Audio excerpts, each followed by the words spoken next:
¿Qué ajustes fiscales deberá afrontar España en los próximos años? ¿Es realista pensar en una reducción sostenida del déficit y la deuda pública? En este episodio de Blink ponemos el foco en el futuro, las nuevas reglas fiscales europeas, las previsiones hasta 2026 y los desafíos estructurales que marcarán el rumbo económico del país. Miguel Cardoso, economista jefe para España en BBVA Research, desgrana las claves para lograr una consolidación fiscal sostenible en un contexto de alta incertidumbre y presión sobre el gasto público.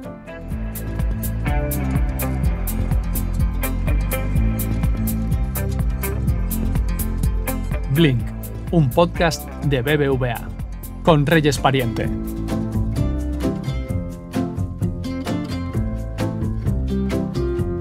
Hola Miguel, ¿qué tal? Bienvenido a Blink. Muchas gracias por acompañarnos. ¿Qué tal, Reyes?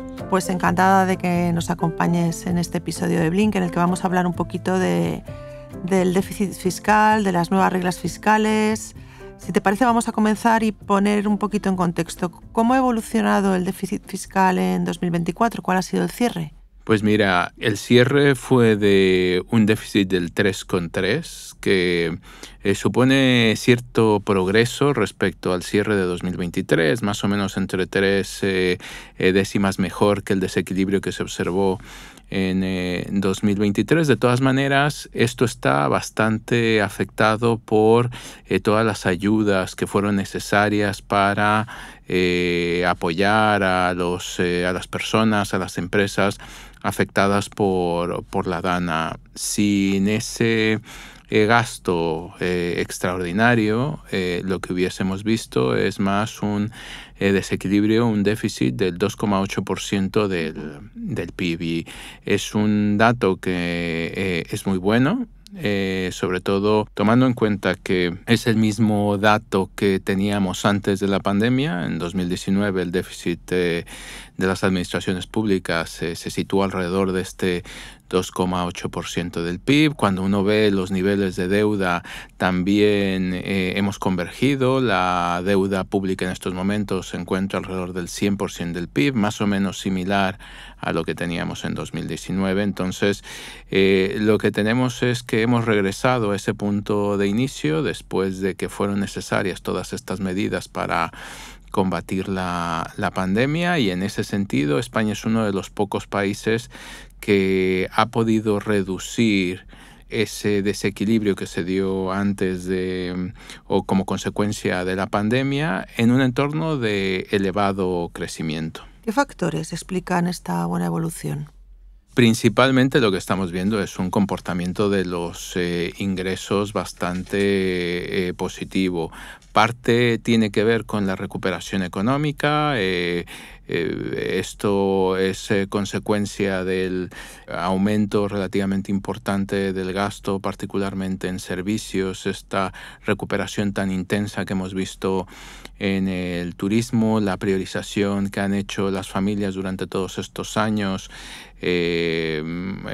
tratando de mantener su gasto en experiencias, sobre todo a nivel europeo, y eso ha tenido como consecuencia un incremento de la capacidad de recaudación. La inmigración ha tenido un impacto también muy importante al aumentar la capacidad de creación de empleo, y por lo tanto se han ampliado las bases fiscales.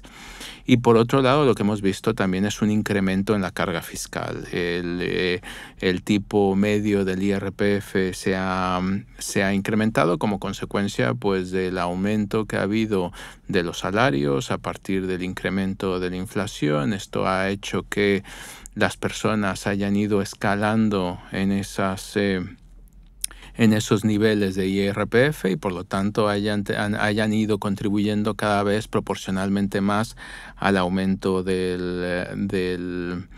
la recaudación. Luego tenemos también las medidas que han sido establecidas para tratar de ir equilibrando progresivamente el déficit en el sistema de pensiones, y esto ha incrementado las cotizaciones sociales. Y finalmente, ya en estos últimos años, lo que hemos visto es que se han reducido las medidas que fueron implementadas para apoyar a familias y empresas como resultado del aumento en los precios energéticos. Todo esto ha hecho que la recaudación haya tenido un comportamiento relativamente positivo. Actualmente se sitúa alrededor del 42% del PIB. Y luego, bueno, el gasto se ha mantenido relativamente elevado, principalmente por estas medidas para apoyar a los afectados de la DANA. ¿Y quién ha asumido el peso de este ajuste fiscal? ¿Cuál ha sido el papel de cada una de las administraciones?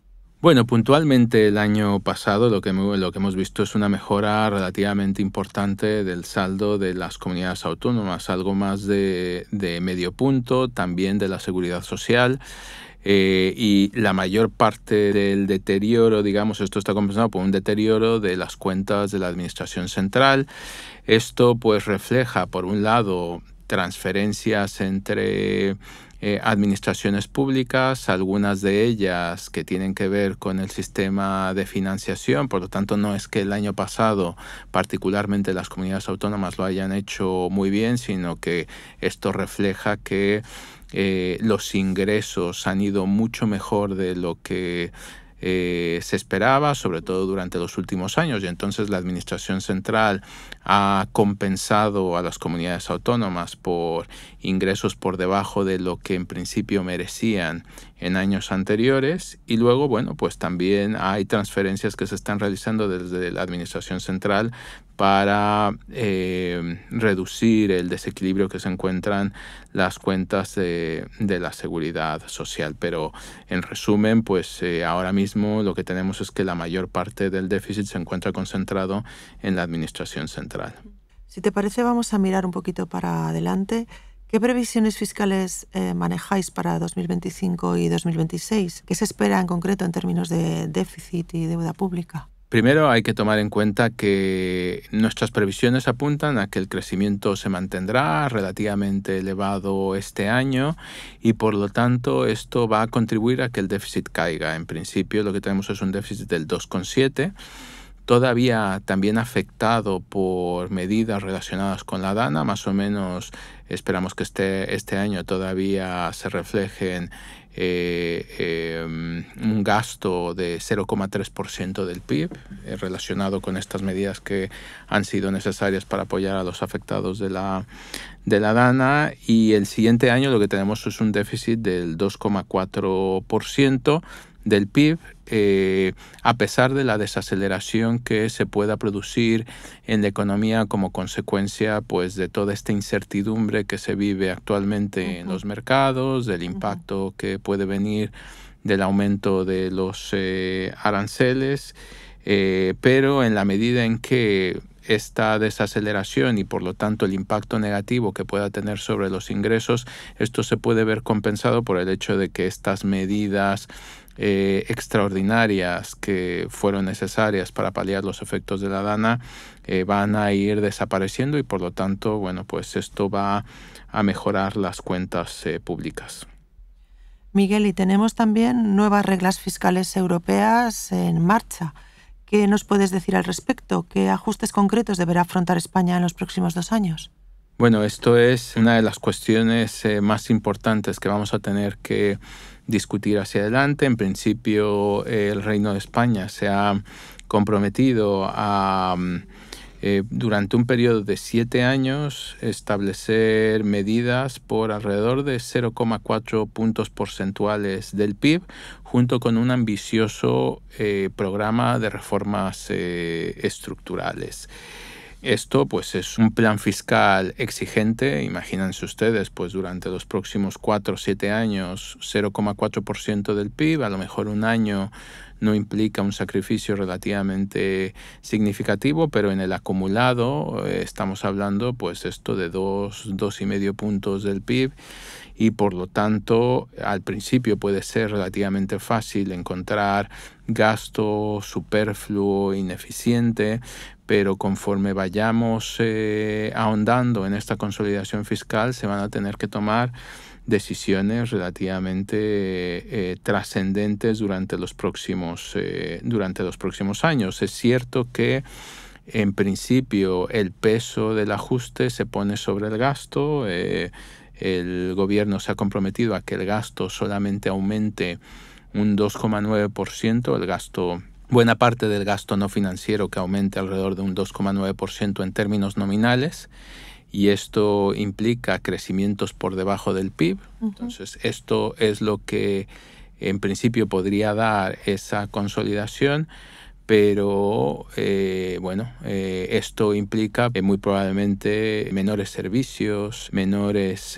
transferencias, y por lo tanto, pues esto va a ser parte de la discusión de la discusión que vamos a tener durante los próximos años. Porque más allá del corto plazo, ¿cuáles son los principales desafíos a los que se enfrenta España para sostener este ajuste fiscal en el tiempo? Este es el punto más importante, Reyes, porque hay toda una serie de necesidades que va a tener la sociedad española. Lo vemos con la presión que está ejerciendo sobre el gasto público, el gasto en pensiones. Lo vamos a ir viendo hacia adelante con el envejecimiento de la población y su impacto sobre el gasto sanitario. Vamos a ser muchas más las personas que vamos a tener una edad cercana a la jubilación o pasada la jubilación, y por lo tanto esto va a incrementar el tamaño, no solamente porque vamos a ser más, sino vamos a ser más los que vamos a tener enfermedades que pueden requerir de un tratamiento costoso.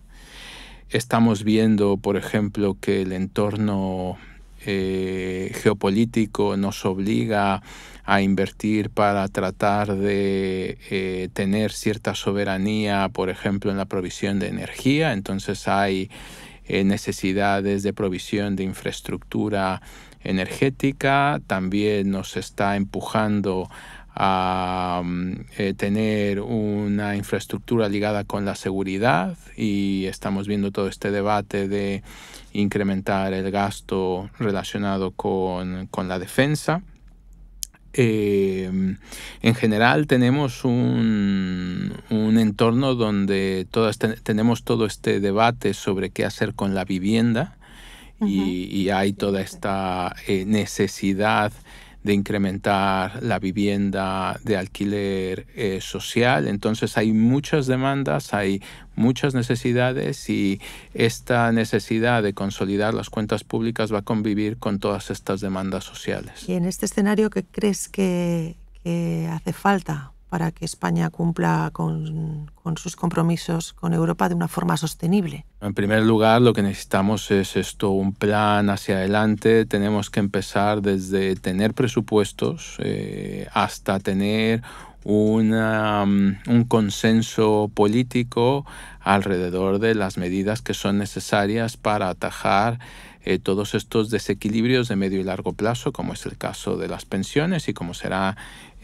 próximamente otros retos que comentábamos de la salud, la vivienda. Necesitamos este consenso de qué vamos a hacer, en qué vamos a gastar, cómo lo vamos a financiar, y que esto resulte de un consenso que por lo tanto no pueda ser reversible dentro de un año, dentro de 2, dentro de 10, como ha sido por ejemplo en el caso de las pensiones. En segundo lugar, lo que necesitamos también es una agenda de reformas relativamente ambiciosa, porque los retos son tantos que lo que necesitamos es tratar de expandir, tratar de incrementar el tamaño de la tarta a repartir, y no conformarnos con el tamaño actual de la tarta o con una tarta cada vez más chica. Lo que necesitamos es que va a haber tantas necesidades hacia adelante, que lo que tenemos que impulsar es una agenda de crecimiento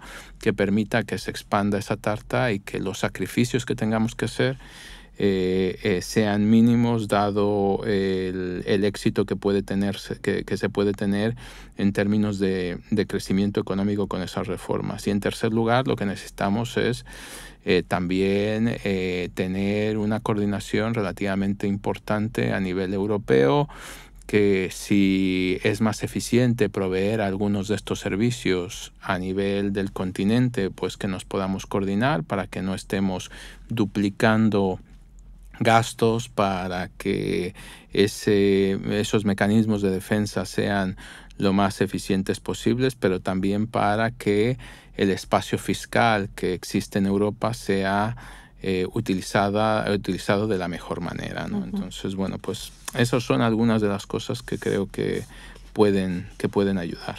Pues hay tarea por hacer, desde luego. Pues Miguel Cardoso, muchísimas gracias por acompañarnos en Blink y nada, te emplazo a que sigamos hablando del tema en futuras ocasiones. Por supuesto, Reyes, muchas gracias. Gracias a ti. Sigue a Blink en las principales plataformas de audio y a BBVA en redes sociales.